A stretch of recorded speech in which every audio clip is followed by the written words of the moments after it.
You've been sold one of the biggest fitness lies that stiffness, back aches, and locked up hips are just part of getting older. They're not. They're symptoms of neglect. And the longer you believe it's inevitable, the faster your body locks into it. Today, we break that cycle starting with the posture problem of our time, the C-clamp spine. Every inch your head drifts forward adds a bowling ball's worth of pressure to your neck and spine. That's stress your body carries 24/7 until something gives. Let's fix it. Cobra press up. Your spine has one job above all else: hold you upright. But years of sitting, scrolling, and slouching have trained it to do the opposite. The Cobra press up is the antidote. It's the polar opposite of that forward slump, a controlled surge of extension that wakes up the muscles along your back like flipping on a light switch. Here's the trap most people fall into. They turn it into an ego lift, cranking their neck back to stare at the ceiling. Not only does this do nothing for your spine, it compresses the cervical vertebrae like stacking bricks on a fragile column. The fix? Imagine creating a long, elegant curve from your tailbone to the crown of your head, not a startled meerkat. Mistake number 2, letting the hips float off the ground. The moment your pelvis leaves the floor, you lose the spinal extension and turn it into a sloppy push-up, shifting force into your lower back where it doesn't belong. The fix? Before you even move, press the tops of your feet and your pubic bone into the ground. This anchors your hips so the extension happens exactly where it should in your spine, not your lower back. And this isn't just feel-good theory. A 2017 review in the Journal of Orthopedic and Sports Physical Therapy found that extension-based moves like this are a cornerstone for managing certain chronic lower back issues, reducing pain, and restoring function. But here's the thing, uncrunching your spine is only half the battle. If you don't deal with the hidden muscles pulling you back into that slump, you're just pressing against a constant tug-of-war you can't win. Lat stretch. Meet the real architects of your hunch, your latissimus dorsi, 2 massive, wing-shaped muscles running from under your armpits down to your spine and pelvis.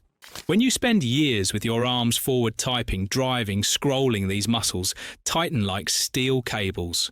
They yank your shoulders forward and down, locking your upper body into a hunched, closed-off posture. This isn't just a tightness problem, it's a space problem.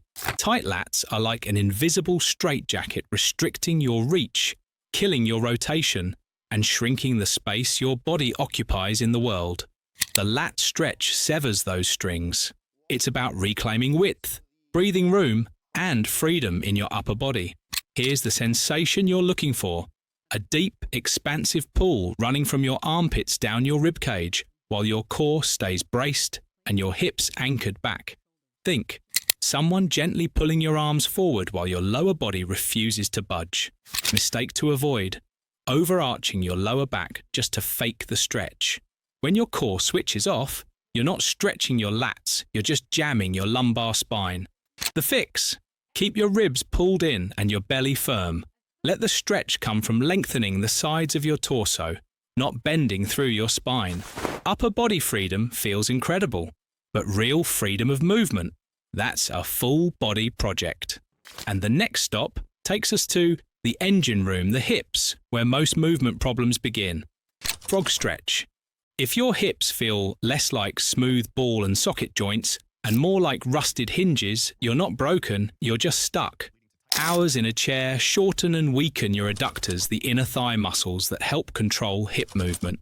When they tighten up, your hips lose range. And when the hips can't move, your body steals motion from the lower back and knees, 2 places that were never built to handle it. That's the recipe for chronic pain. The frog stretch is a primal reset. It reopens your hips to a wide, natural position that modern life has almost erased. And it's not just about the muscle, it's about your nervous system. By gently exploring this deep range, you're telling your brain it's safe to let go of the constant protective tension in your pelvis. What you should feel: a broad, spreading stretch through the inner thighs on both sides. A sense of warmth and release, never a sharp pinch. Your back should stay neutral, not arched, like you're balancing a glass of water on it. 2 mistakes to avoid. Forcing your pelvis to the floor, this triggers the stretch reflex, where the muscles tighten to protect themselves. Correction. Ease in, breathe, and let gravity do the work, letting your lower back collapse into a deep sway. Correction.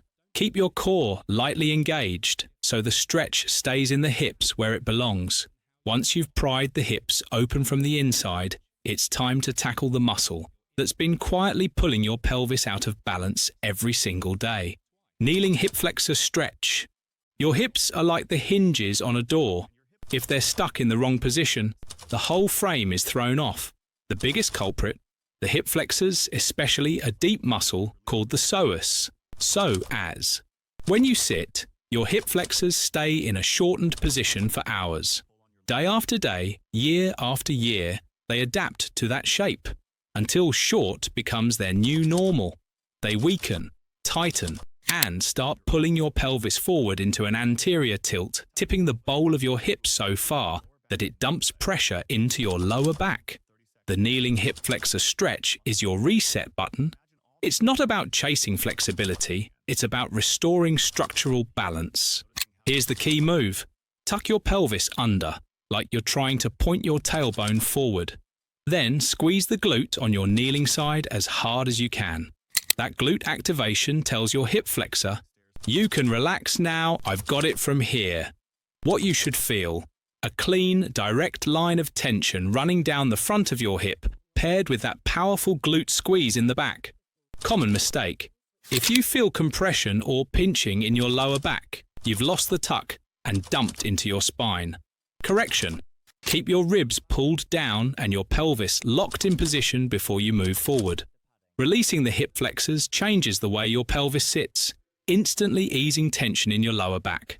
But sometimes the real problem isn't in the front at all. It's hidden deep in your side, in a muscle most people don't even know exists. Side bend stretch, QL. Tucked deep in your lower back is a muscle almost no one talks about, the quadratus lumborum, or QL. 2 thick bands running from the top of your pelvis to your lowest ribs, one on each side. Their main job is to stabilize your spine.